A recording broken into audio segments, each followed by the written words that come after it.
ছাত্র জনতার তুমুল আন্দোলনের মুখে পালিয়ে গেলেও শেখ হাসিনাকে এখনও বাংলাদেশের প্রধানমন্ত্রী মানে আওয়ামী লীগ। এমনকি দলটি দাবি করছিল সদ্য নির্বাচিত মার্কিন প্রেসিডেন্ট ডোনাল্ড ট্রাম্পও নাকি শেখ হাসিনাকে বাংলাদেশের প্রধানমন্ত্রী হিসেবে উল্লেখ করেছেন। আওয়ামী লীগের এই মিথ্যাচার ফাঁস করে দিল বার্তা সংস্থা এএফপি। সামাজিক যোগাযোগ মাধ্যমে সম্প্রতি একটি তথ্য ছড়িয়েছে, যেখানে ট্রাম্প দাবি করছেন শেখ হাসিনা এখনও বাংলাদেশের প্রধানমন্ত্রী। এএফপির প্রতিবেদনে বলা হয়েছে, ট্রাম্পের নামে ছড়িয়ে পড়া তথ্যটি মিথ্যা। যুক্তরাষ্ট্রের নবনির্বাচিত প্রেসিডেন্ট ট্রাম্প শেখ হাসিনাকে নিয়ে এ ধরনের কোনো মন্তব্য করেনি, সাক্ষাৎকারেও এমন কথা বলেনি, এমনকি বাংলাদেশ প্রসঙ্গেও কোনো মন্তব্য করেনি নবনির্বাচিত মার্কিন প্রেসিডেন্ট।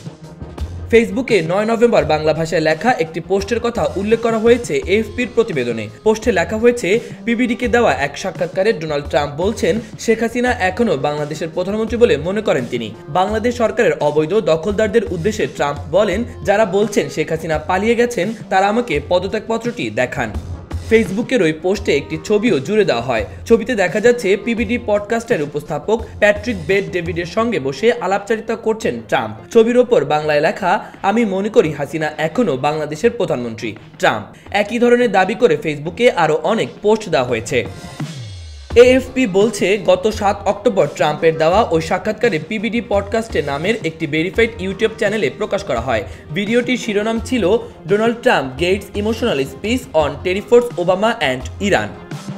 1 ঘন্টা 26 মিনিটের ওই ভিডিওতে শেখ হাসিনা বা বাংলাদেশ নিয়ে একটি কথাও বলেনি ট্রাম্প। ট্রাম্পের ওই সাক্ষাৎকার নিয়ে একটি প্রতিবেদন প্রকাশ করেছিল এবিসি নিউজ। সেখানেও বাংলাদেশ নিয়ে ট্রাম্পের কথা বলার কোনো প্রমাণ পাওয়া যায়নি।